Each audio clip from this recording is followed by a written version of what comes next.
Good morning, everyone. Again, my name is Jordan Bezerra. I am here based in Florida International University. I'm IT Associate Director here, also the Chief Network Engineer of the AmLight project.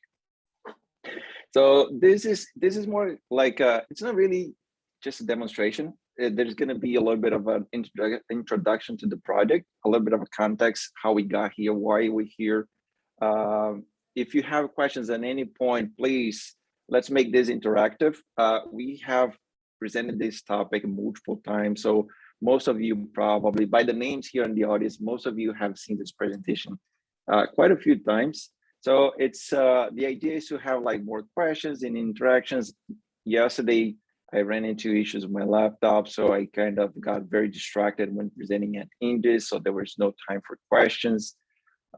So if you were attending Indus and you had questions, or if you remember the questions, please let me know, because as a speaker, I did not have access to them. This is the outline for today. The idea is, well, I'm going to introduce AmLight. I'm sorry, there's a beep every time someone connects. It's very distracting. This is the outline for this presentation. There's where I'm going to introduce AmLight, then give a little bit of the context of the size driver that pushed us towards this kind of solution. What is the solution that we built? The challenge that we faced when we were deploying the solution. A little bit of the deployment, the environment that we have in production. So this is the part that I was mentioning before. The goal is not really like just demonstrate something or create like artificial data and then you guys seeing the results. The environment that I'm going to present is going to be the production environment. And since this is production, we had traffic running and we create some artificial data for you guys to see it, that I'm going to see the experiments that we did yesterday and over the weekend. Because since this is a production environment, we don't want to affect the production traffic. And also there's multiple groups that are using our DTNs and nodes for other supercomputing demonstrations. So maybe we're going to get lucky and see the traffic for any other demonstration. But the idea is to show what is in production. It's not fake, it's not a lab, it's not a test bed, it's production.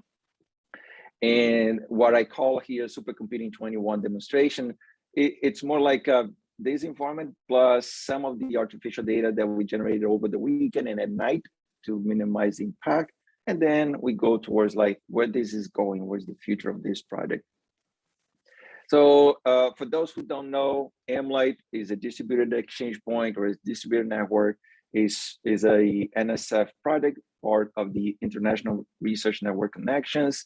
The official name is AmLight Express and Protect or AmLight EXP. So you probably heard one of those names, but we call the network itself AmLight. AmLight has 600 gigabits per second of upstream capacity between the US and Latin America. It has 100 gig link going to Africa. Is a production SDN infrastructure since 2014. It has multiple points of presence, in 3 in Florida, 2 in Brazil, 1 in Chile, Puerto Rico, 1 in Panama, and 1 in South Africa.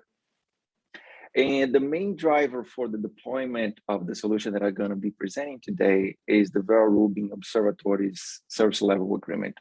For those who don't know, Vera Rubin used to be called LSST, the Large Synoptic Survey Telescope. And I'm just going to talk a little bit about the complexity of supporting that science driver. So this is basically how Vera Rubin Observatory, how that project is going to work.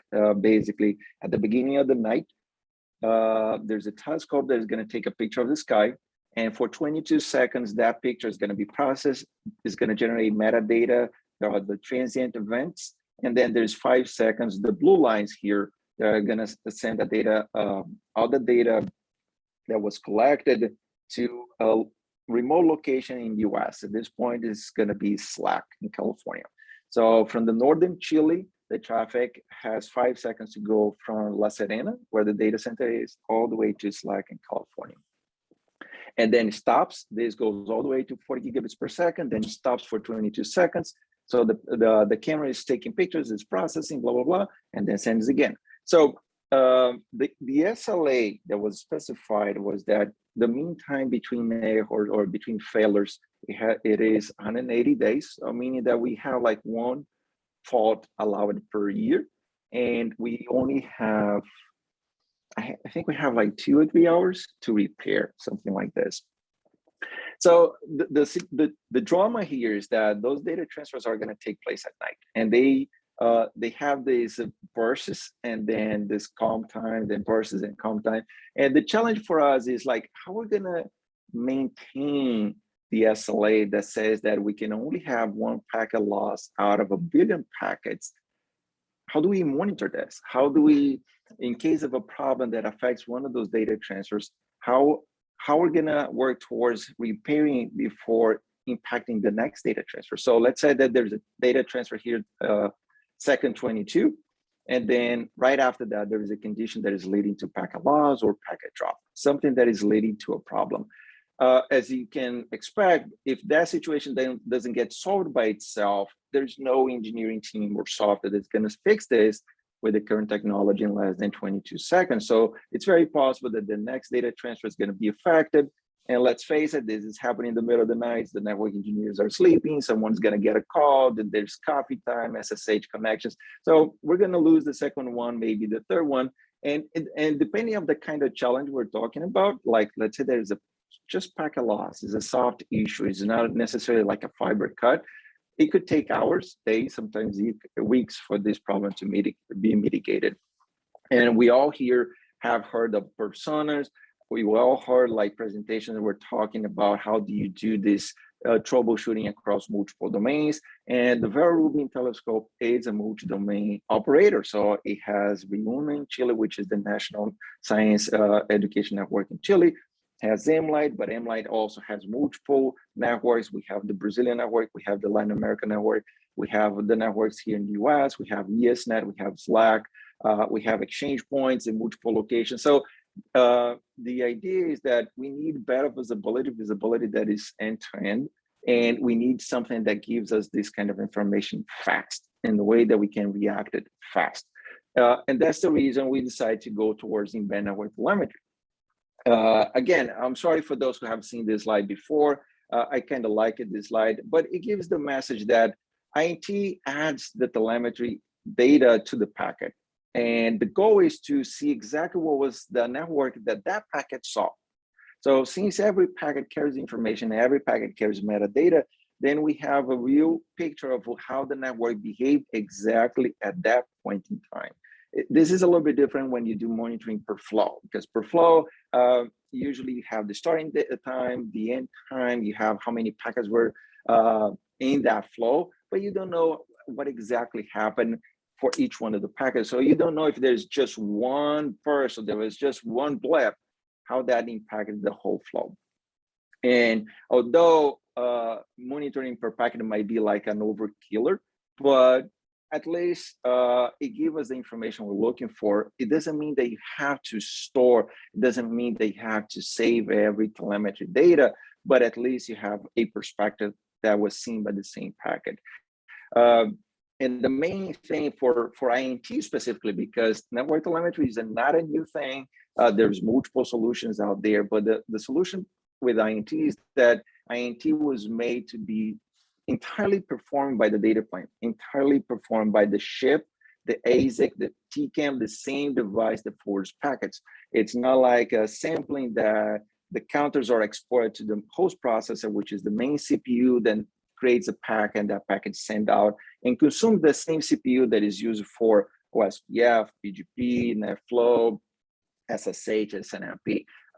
So since INT goes directly from the ship that forwards the traffic, and those ships have like huge backplane capacity, like 3.2 terabits per second, the impact that you see to the applications is almost none. So examples of telemetry that you can gather from the switch include like timestamp, ingress port, egress port, buffer or queue utilization, sequence number, and many others. Here, a quick example. I'm not going to go very deep into it, but basically, if you have a topology, you have two nodes, node A on the left, node B on the right side, and node A sending packets to node B, let's say a data transfer. Those nodes, they are not part of the network, so they don't know that there's INT, so they don't care. So they just push the packet, normal approach. The network itself, the first switch, what we call the INT source switch, that one is the one that sees, oh, there is a request from the operator to add telemetry to this packet. Let me make space on the packet so I can like add a header with the instructions and add the telemetry data.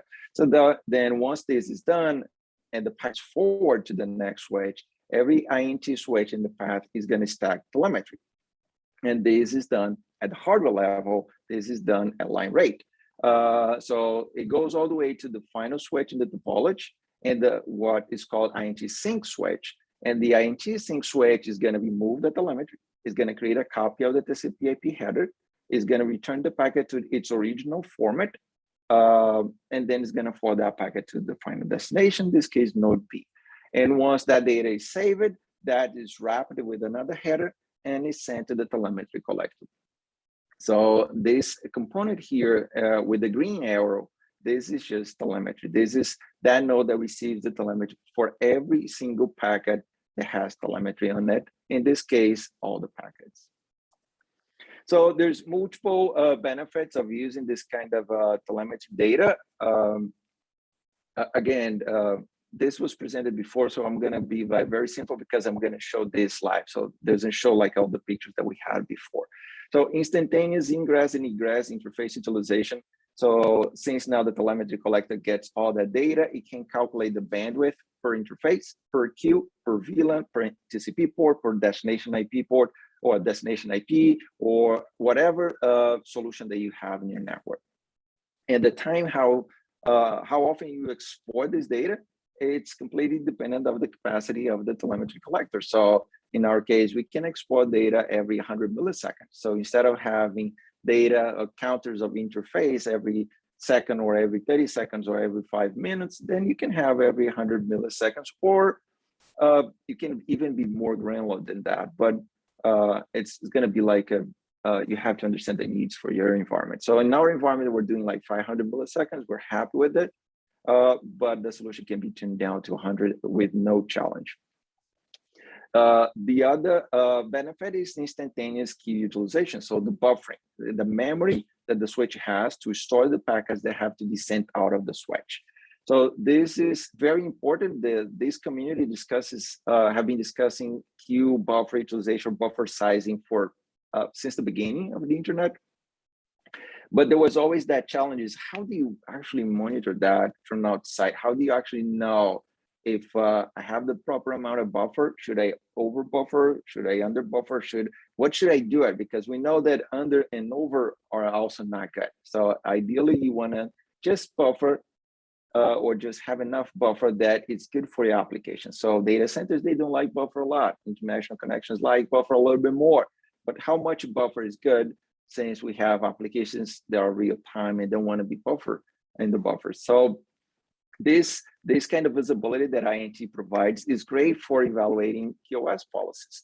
And one of the things that creates the packet drops in our topology is usually when that buffer is full or close to full, that's when the switch start dropping those packets. So there's a difference here between packet loss and packet drop. Packet drop is when you intentionally discard a packet because you have no capacity of processing that packet. And packet loss is more like a generic. Usually it's more like when you have a damaged component or you have a dirty fiber or you have a fiber cut. Those are very hard to control. Those are very hard to detect. But packet drop is something that is part of your policy. You configure the device to do that. So how do you do the proper configuration if you have no visibility? And INT allows us to have this kind of visibility. Per node hop delay, excuse me. This is something that is very important as well, because we all know what jitter is, right? Jitter is the variation of the delay. And when you have an optical network where you have lead services, the delay between two endpoints is always going to be the same because it's based on speed of light or the services that are running that service. So it's very deterministic. Excuse me. So the reason why you have this variation of the delay is because of the time that each node in the middle needed it to forward that packet. And that's caused by buffer. So more buffer you have, more delay you're going to have in the forwarding process. And this variation that is per packet is the one that creates this kind of situation for voice over IP traffic and video conference and etc. So with INT, now you have this visibility per node. So you know that that packet will have telemetry that is going to tell you exactly how long it took for that packet inside that device. And then you can narrow down where the source of jitter is. The other benefit is path tracing. So we have many tools for path tracing.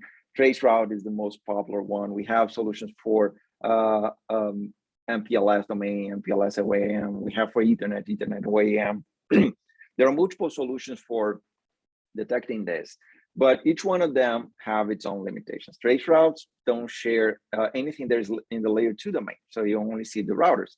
For layer 2 Ethernet OAM, that's private, is not open to people from outside. You have to connect to the device, and those devices have to support OAM, which is not very common in all the environments.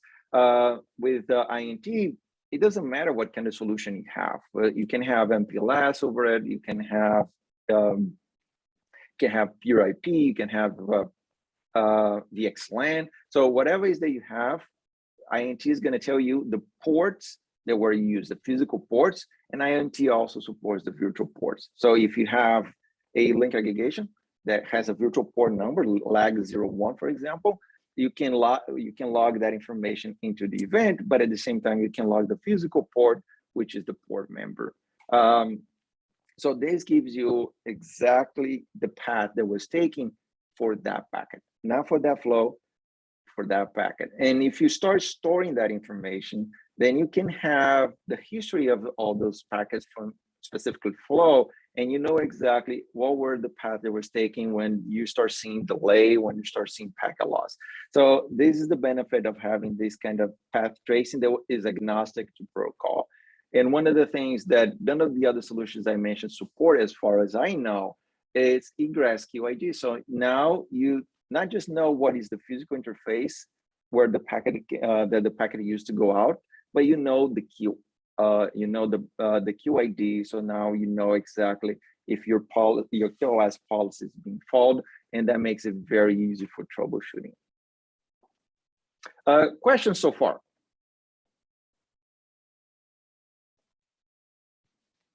No? Okay.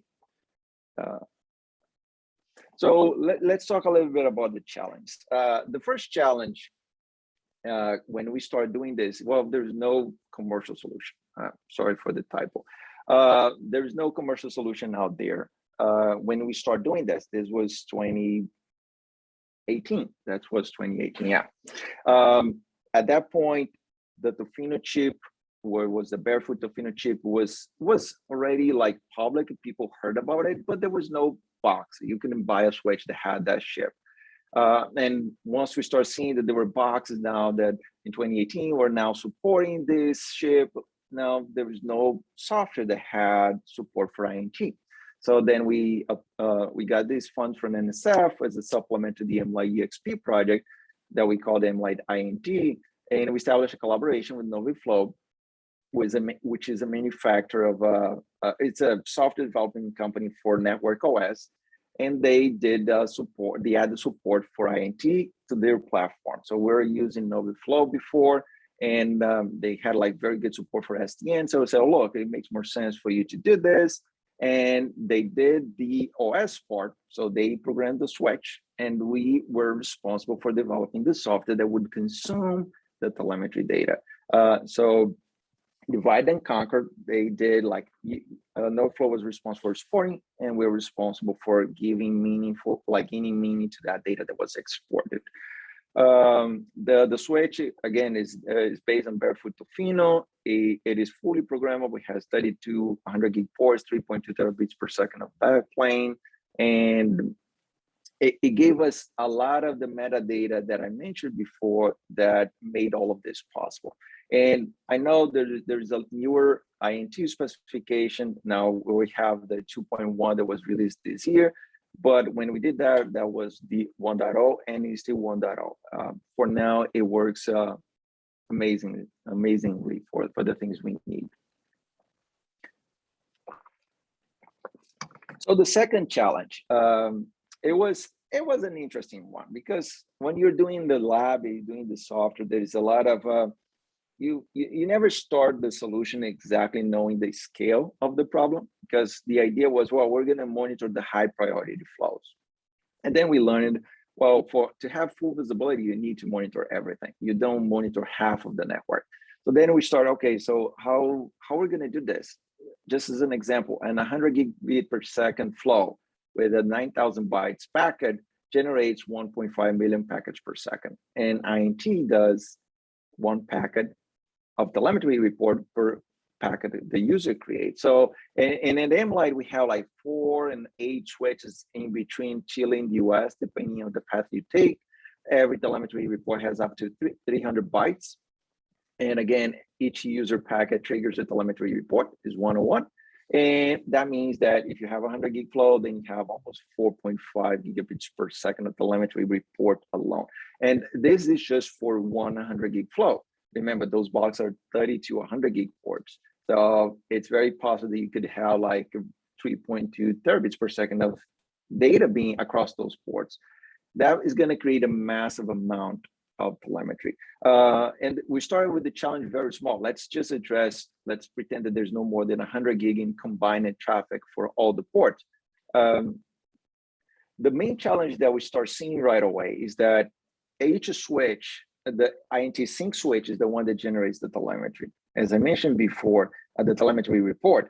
And the telemetry report comes from the same source to the same destination. It's from the switch to the collector, meaning that all the packets have exactly the same header, meaning that it's not very easy to hash that. So when you send this kind of data, it's always going to land on the same queue on the NIC, on the telemetry collector, which it has an affinity to the same CPU.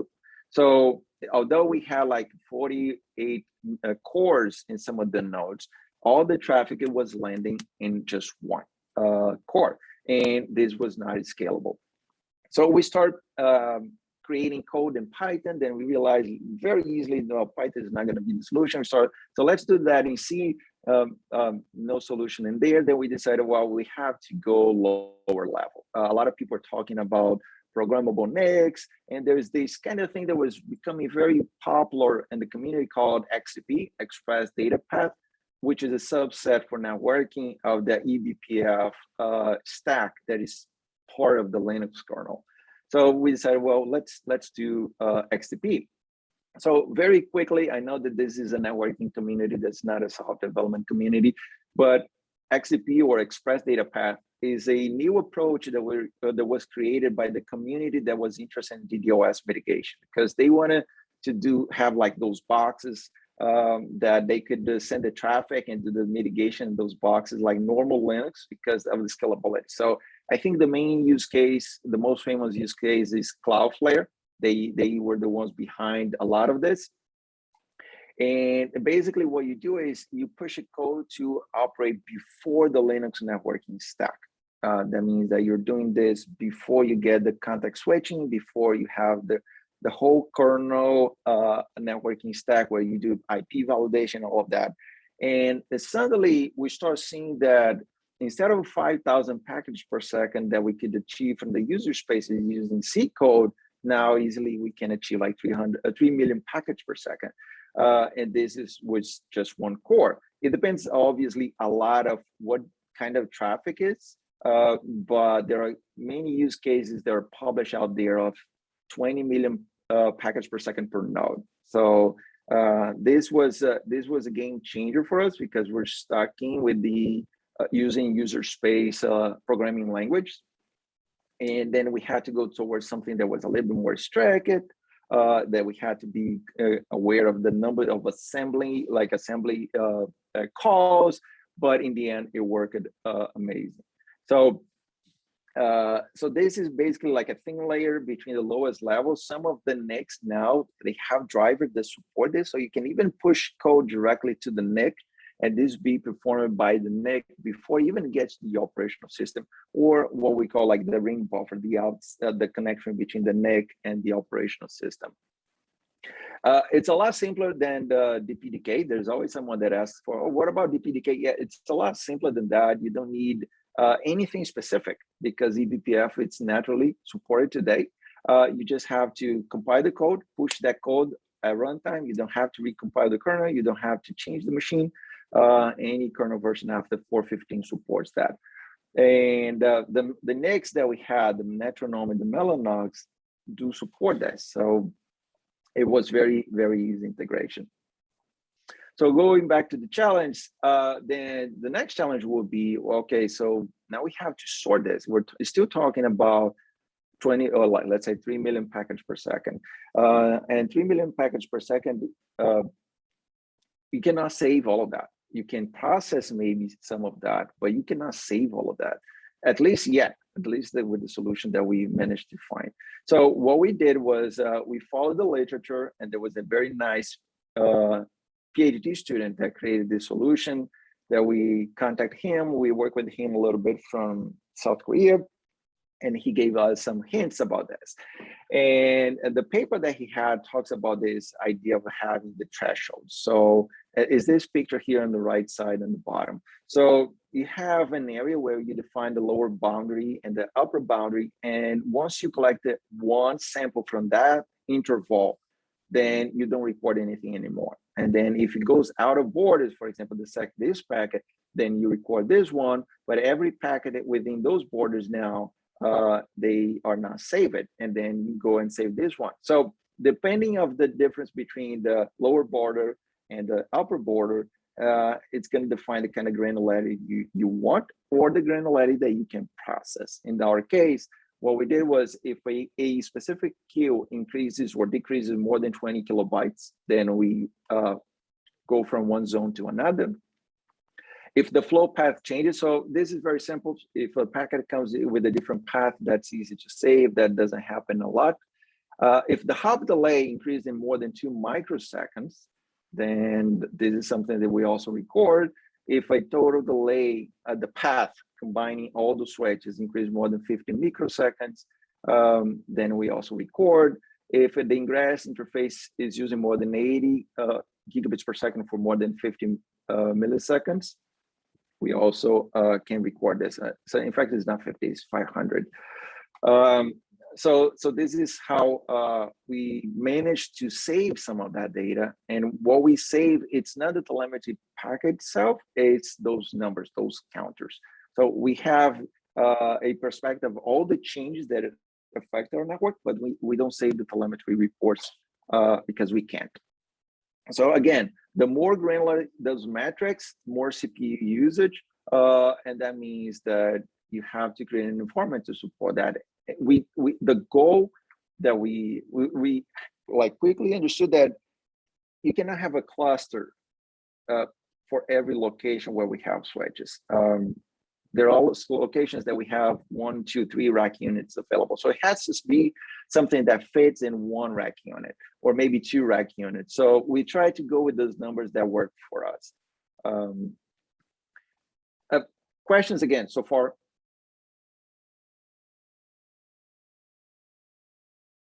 Okay, is the pace good? It's too fast? You guys can hear me? It's all good, Geronimo. Okay, perfect. Thank you. So the fourth challenge, this is more like I don't know if I can call it like a philosophical question, but it's more like INT is stream telemetry. And by that, I mean that the node is the one that proactively triggers a notification when there's an event, right? So the switch is going to be the one to say, look, I have to record this packet, and I'm going to push this towards the telemetry collector. So then that means that for you to have a monitoring of the network, in theory, you need to have events. But what happens when you don't receive a notification, or when you stay within those boundaries for a long time, right? So let's say that your network is so steady that you are between those borders, like those limits here, for 3 days. So that means that the last data that you record was 3 days ago. So what kind of guarantee that you have that you are still within the borders and not that the software crashes, right? So how do you know when it's time for us to, well, is this traffic is still there? Let's take a look at it again. So this is the kind of thing that it was very funny. I don't know if we're going to see this live, but sometimes we have zero data on a graph. Why is that? Because the network is so steady that it's not showing anything. And right away say, oh, the system is crashed. No, this is not crashed. It's just because the profile of the network hasn't changed. So one of the things that we decided to do was some of the we're not just going to leverage the stream telemetry. We're also going to get like inquire the switch for some of that data, or inquire the system for some of the data. So at least we start like every second, if there's no change, let's save it anyway. So let's say if this interval between the first green square and the fourth green square is more than 1 second, then we save it again. So this is an approach that, you know, oh, this is still happening. It doesn't get like full white, but this is a methodology that when you have something that is event driven and you don't have events, then you have to go back and try a different approach. But this has its challenge, right? So one of the things that the community has been talking a lot about this kind of solution is, well, Geronimo, all of this is very nice, but it doesn't make sense to receive like 3 million packages per second of telemetry. It's not going to scale. This is just one flow. And 99% of the telemetry reports don't give you any information that you haven't had in the previous packet. That means that you only have changed like every 1% of the packets. So why you're still doing this? Why you're still like streaming all those packets? So the community has been talking about, oh, so let's push these functions here that you see in the graph to be part of the data plane itself. So the switch only exports telemetry data when those boundaries appear, when you go out of borders. But this is not very easy, because who's going to change the pipeline to accommodate that, right? It's something that the manufacturers and even, I would say, network engineers and scientists, they will be very scared of doing this in production. So although this is very easy to be done at the collector, because it's softer, it's very hard to be done on the nodes. Although we're seeing solutions that are based on the fact that you are only exporting the differences. So we see softer people that consume telemetry, that they expect that you only send them the change, which it could be like, instead of 3 million packets per second, to be 5,000 packets per second for scalability reasons. So in our case, to accommodate this event-driven monitoring philosophy here, we work as a collector. It's passive, but also as a requester. So we are also actively asking for information. The challenge number 5 is open. It goes back to what I mentioned before, that we don't know how we're going to store this for many reasons. The main one is a practical reason.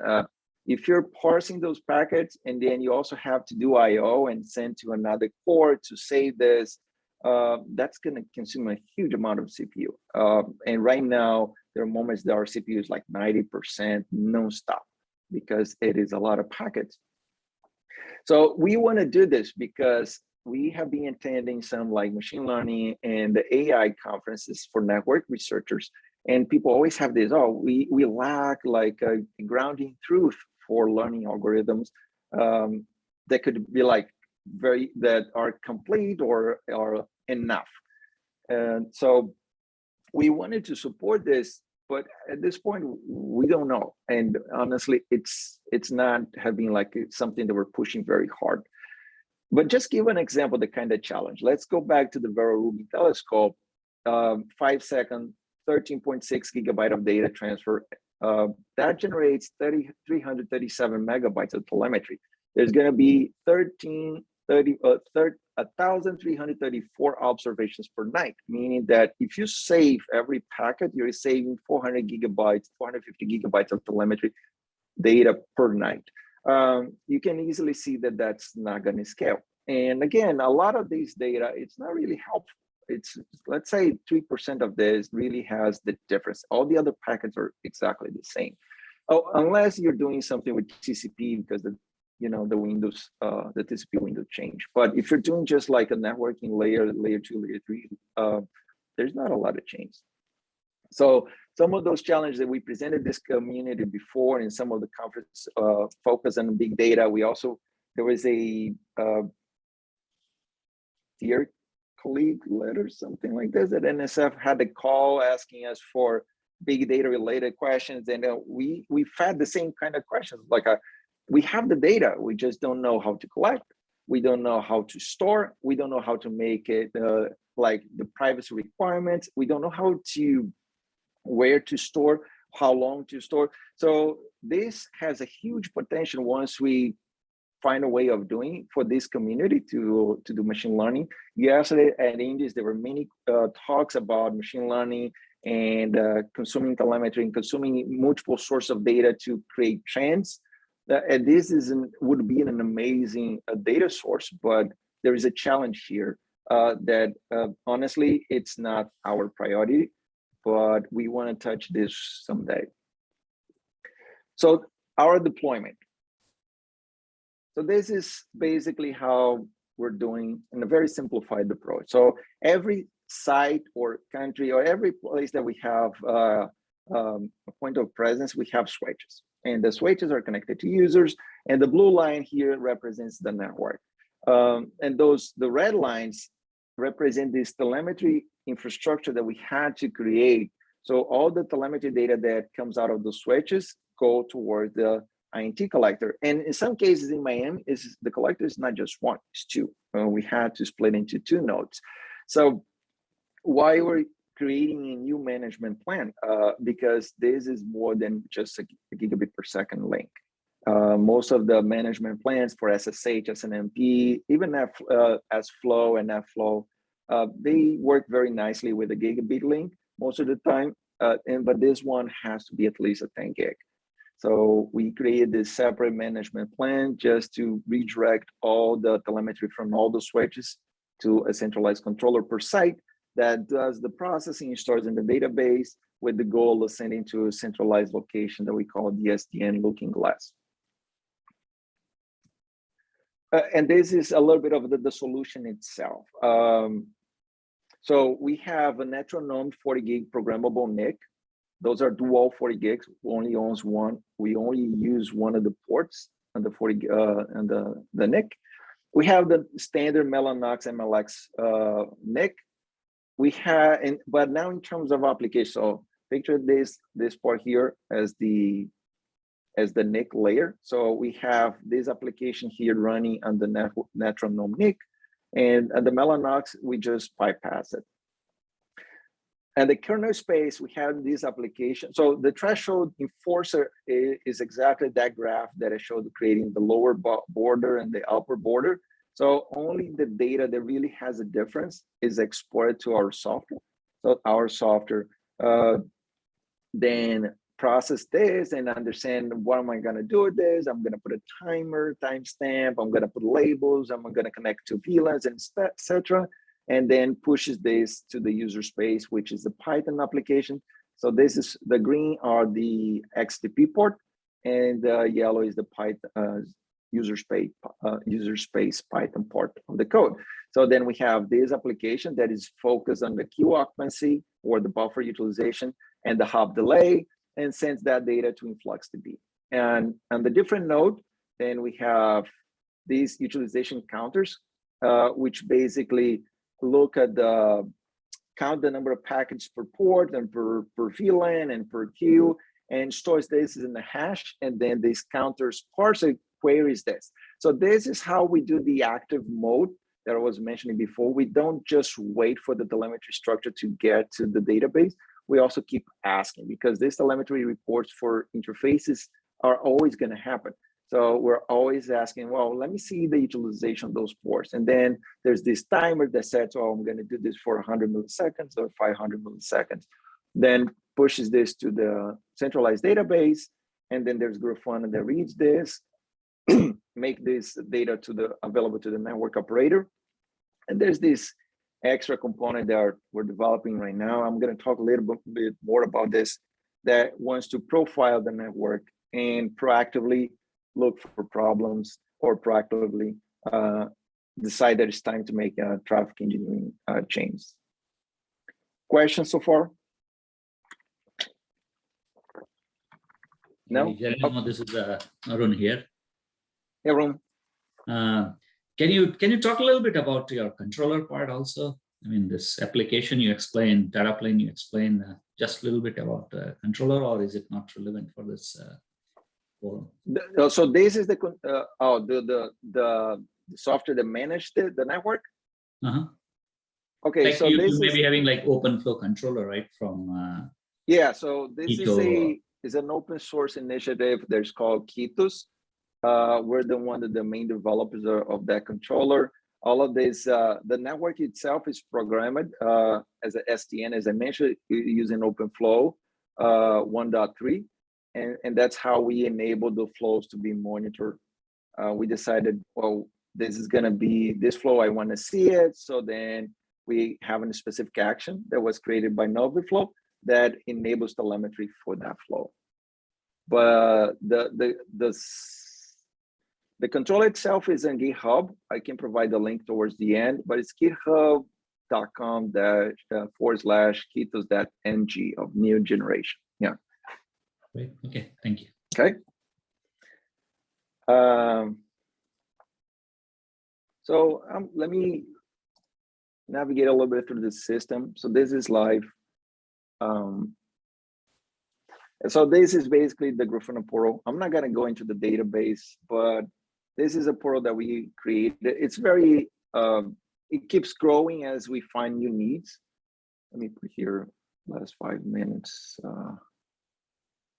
and update it every 1 second. So this is live traffic. I'm sorry. And well, you can see that there is something happened, almost 60 gigabits per second. Let me stop here so we can evaluate this.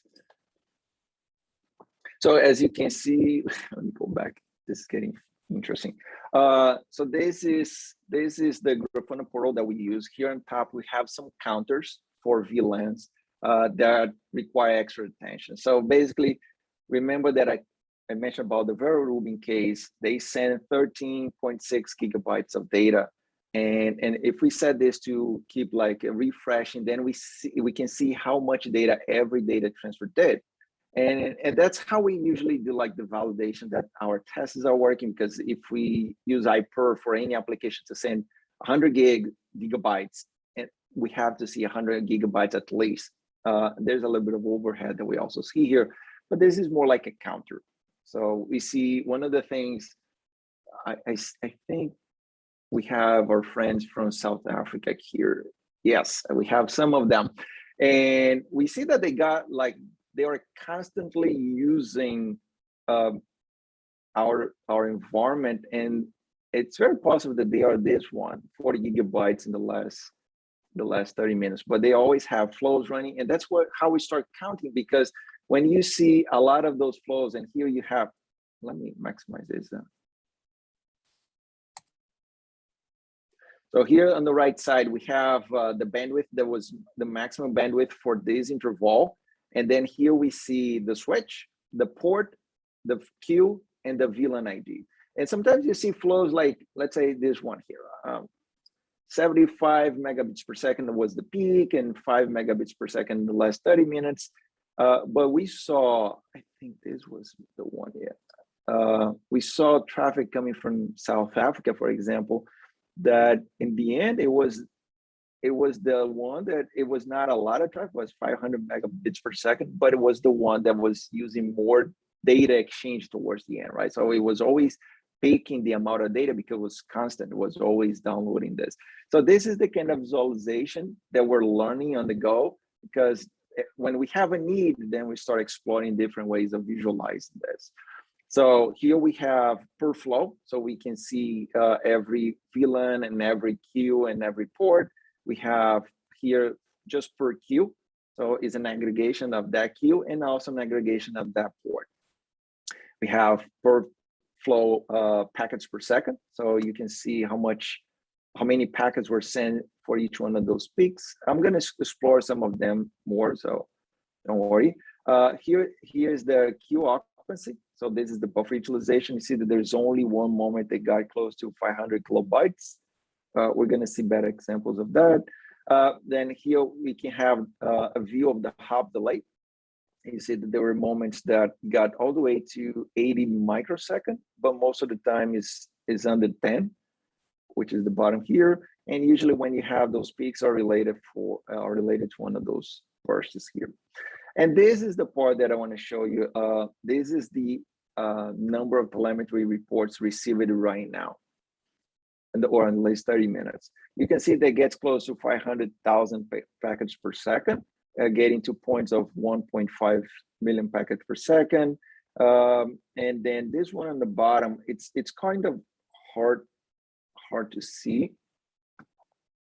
But this one here in the bottom, there's a yellow spikes. And those yellow spikes, those mean the number of telemetry reports that actually meant something.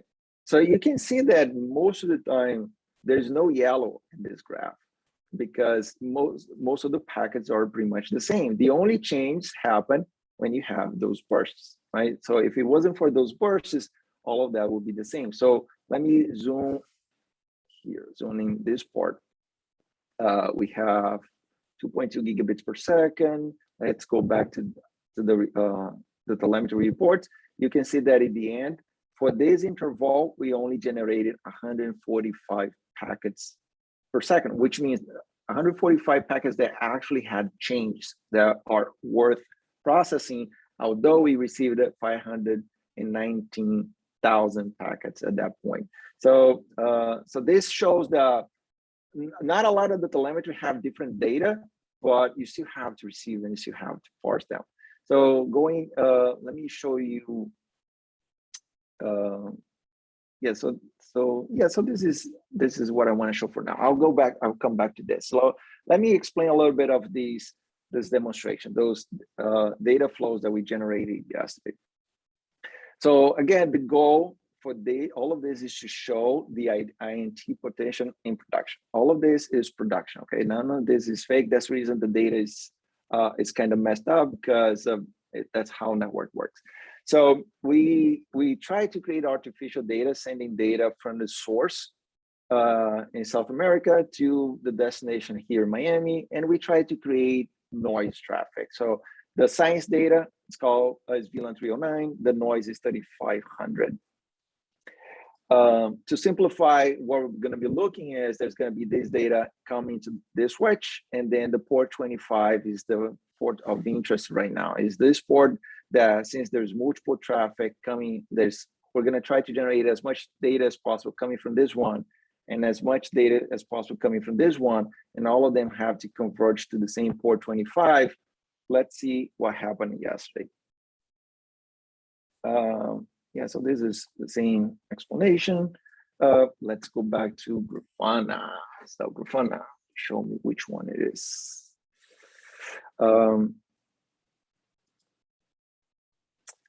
Yeah, so this one is the best one, but for some reason, when we export Grafana, it always comes with a dark background.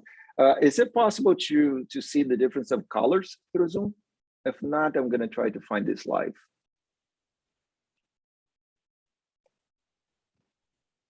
No, right? So let me try to find the time interval here in production. So yeah, I left it open for this. So this is the demonstration. This is what we tried to do yesterday. So basically, in this side here, oh sorry, the mouse is not good. So on the left side, you see that there is a traffic in purple that is almost getting to 100 gigs. Then this was 1415. Then a couple seconds later, there was this green traffic here that tried to use TCP. Both flows were TCP, and you can see that they pretty much share the interface at 50 gigs each one. And then the green line, which is the noise, stopped it. Then the science traffic remained going. And this you can see here, the VLAN 309 that I mentioned, used it count like all the way to 102 gigabits per second. Q1 interface 25, and the green traffic, this one, it was same port, same queue, but a different VLAN ID. So we can see them here. Here on the bottom, you see this is per port and per queue. It says both flows were the same port. There was no change, right? So all the time was the same, just one port, one queue. So we see constant at 100 gigs. These ups and downs, honestly, it's something created by Grafana. I don't know explain, but if you zoom in, this ups and downs, they would disappear. And if you have the answer for that, please let us know. Here on the same visualization, but now in packets per second. So you see that the flow for VLAN 309 was using almost 1.5 million packets per second. And then when there's a congestion, then they got stuck like a 665,000 packets per second. The beautiful part of this is this one. This part here, those two graphs now are the ones that are providing the information that we never had before, is how having this kind of congestion impacts our network and impacts the hop delay and impacts the jitter. So you can see here that there were multiple moments where the telemetry reported buffer utilization all the way to 2 megabytes. And it keeps oscillating both flows or TCP, so they kind of keep adjusting as part of the congestion control algorithm. But if this was one of those were like a UDP, this would be steady here 2 megs. It doesn't mean that 2 megs is the maximum buffer of the switch. It's a 24, but since we're just 2 incoming ports and 1 outcoming, for some reason only uses 2 megabytes for this demonstration.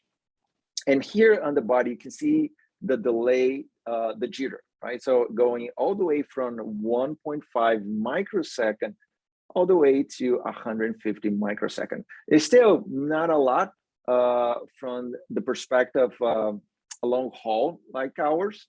But if this was a data center, that for sure would be a problem. And someone would have to do something about it.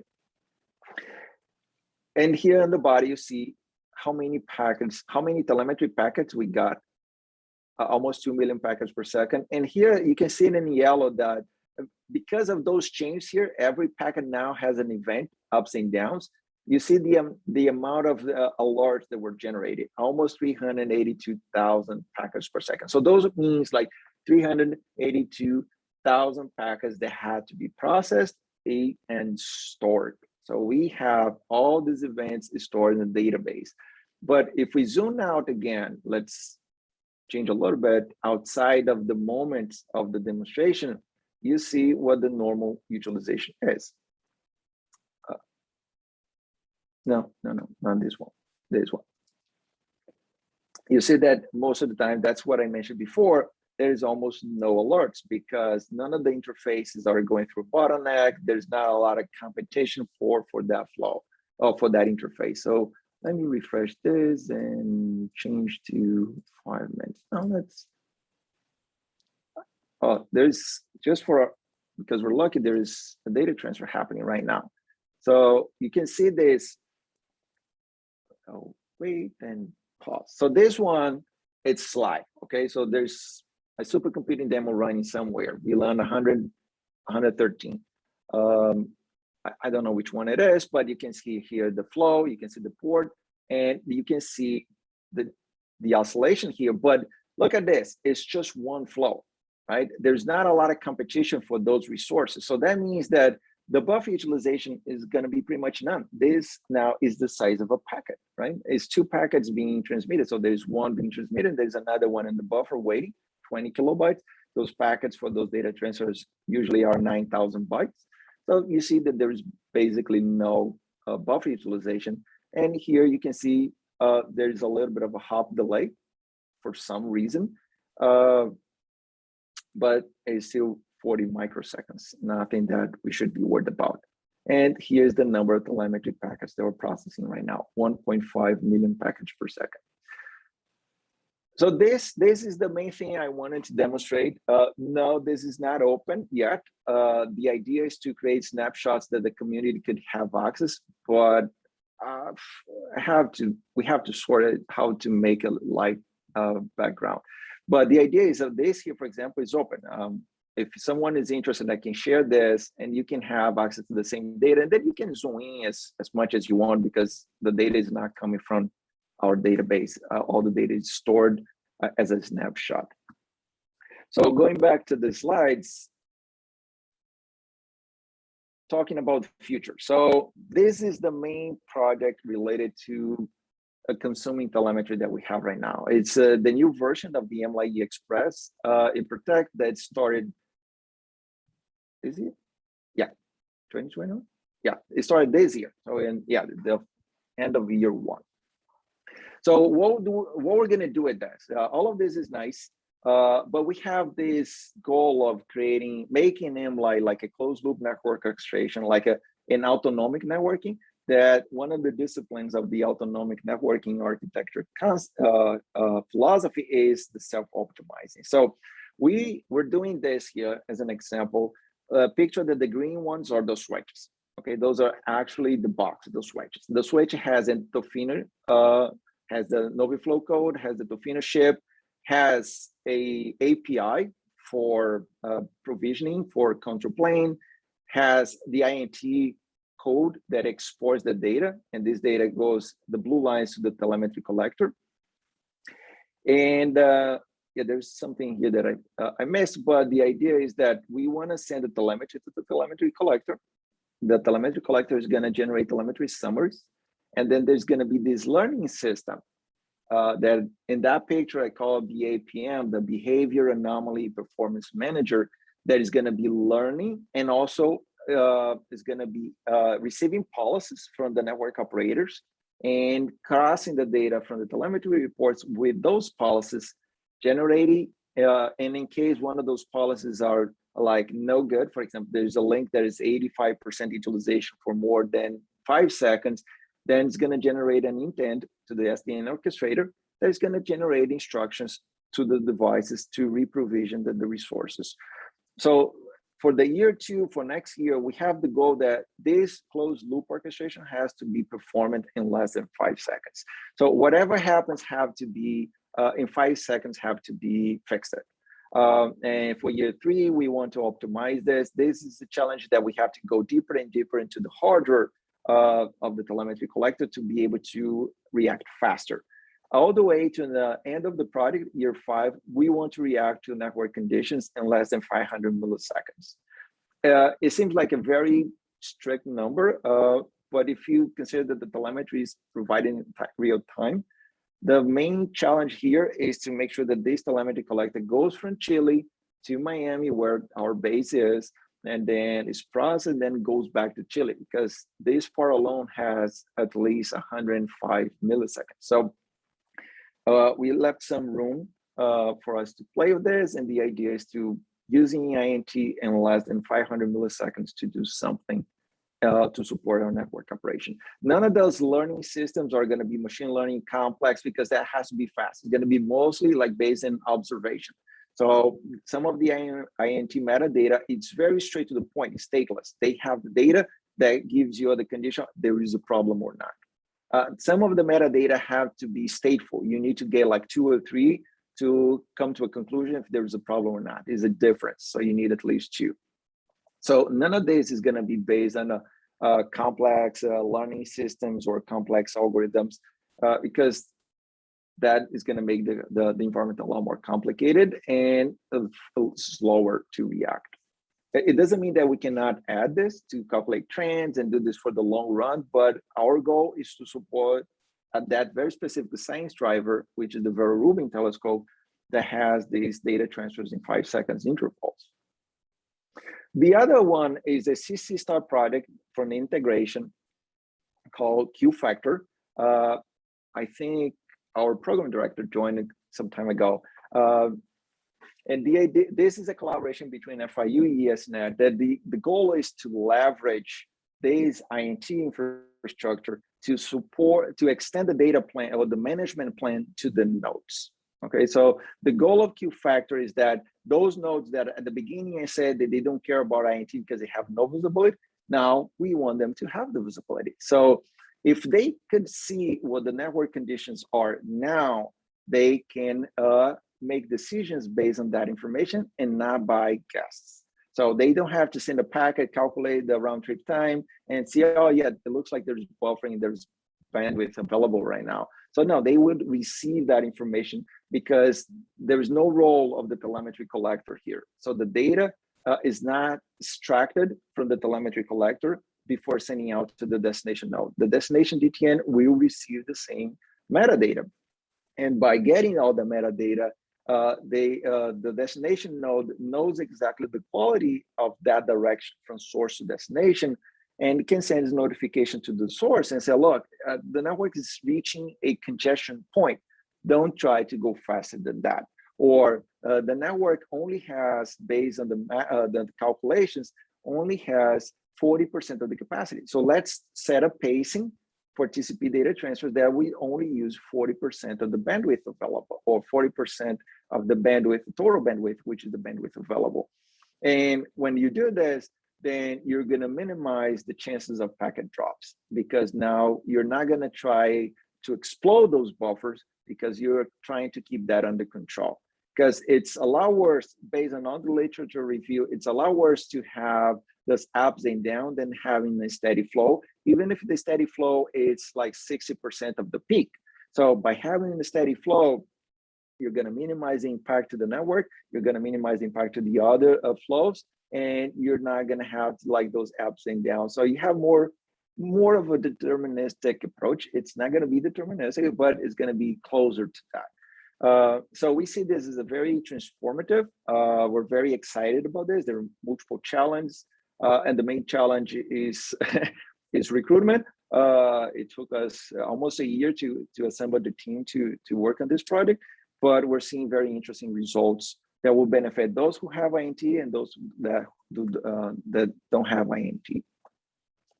So this is what I planned for today. I'm sorry, I went a little bit over an hour. Well, not exactly in an hour, but I'll be here. If you have questions, there will be more of those sessions. And then, yeah, we have a question. Sean. Hi, great talk. This is really cool stuff. So I was going to raise the question about ESNet and their high touch services, which INT is very similar to what ESNet is doing. Is your collaboration including how you might do this between networks? I mean, you can do INT because you own all the empath equipment and you can put on extra headers and peel them off before the destination gets them. But have you discussed maybe ways to do this across multiple RNE networks? So that's exactly the goal. Not the only goal, but one of the goals is to join two testbeds and two networks, which is AmLight in ESNet, and see how different telemetry solutions can be combined. Because ours is in-band, high touch is out-band, but the co-PI that is from ESNet, Richard, he is also involved in the high precision telemetry project. So he is bringing the knowledge of that solution to our project. We're bringing the knowledge from INT, and we assembled the test bed that is putting those two together.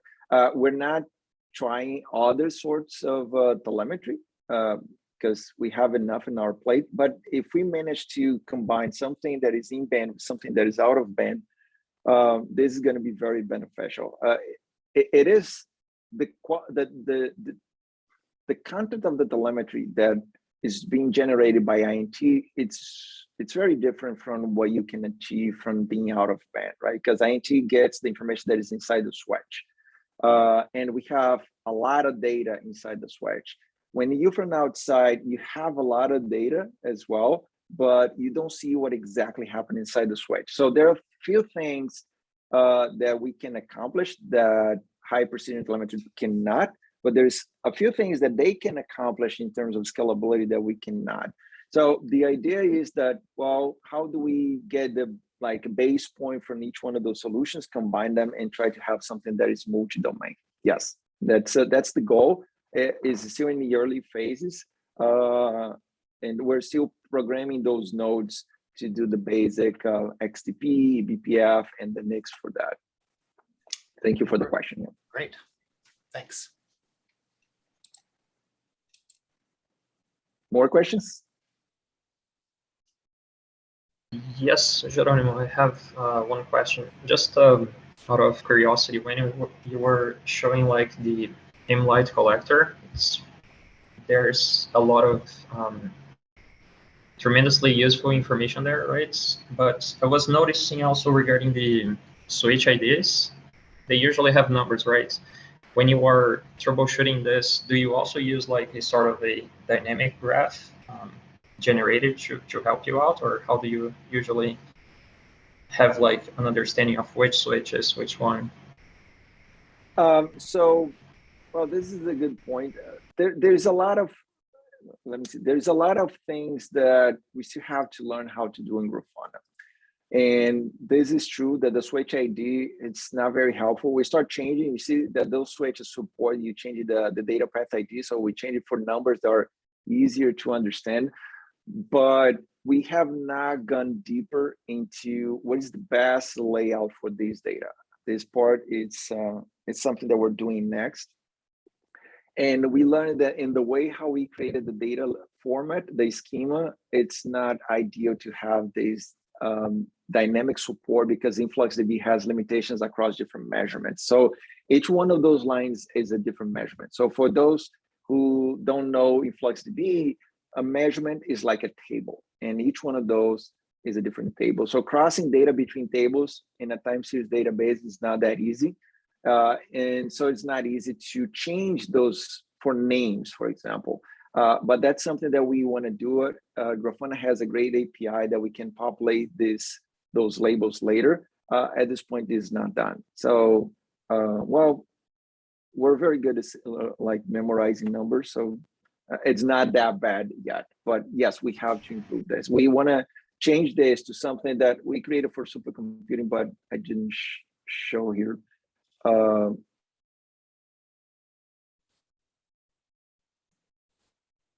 See, we started creating new ways of displaying the same data that has more meaningful information, has like labels. It can tell us, oh, if this is South Africa, if this is Chile, if this is SST, this kind of stuff.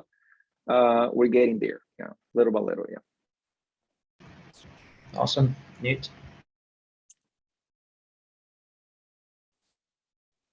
More questions? Geronimo, this is Julio. I have one question for you related to the QFactor project. Yep. So you mentioned that with the QFactor project, you do not have the telemetry collector in the path, that all the packets go to the destination DTNs. The DTNs they have full visibility. How do you manage things so that you don't overwhelm the DTNs? Because that's a lot of packets.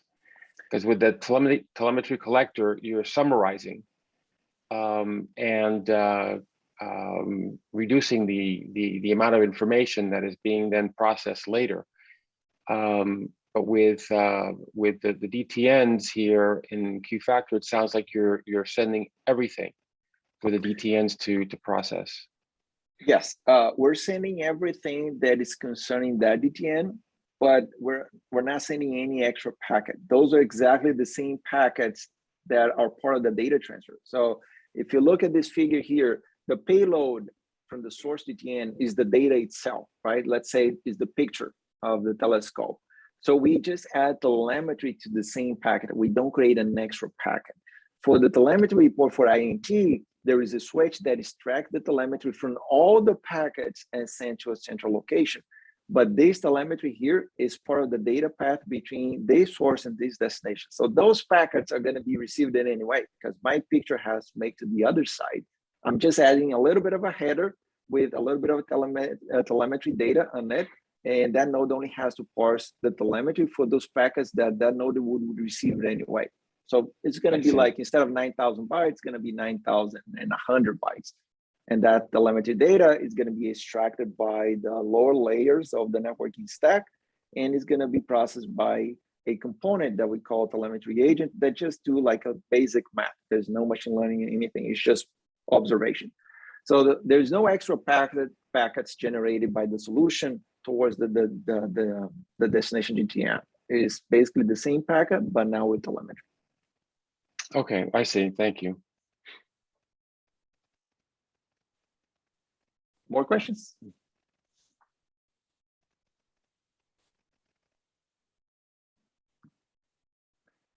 Okay, then. Well, thank you very much, all of you, for making time, for joining the session today. I know that there's going to be new sessions with the same demonstration. If you have questions, let us know.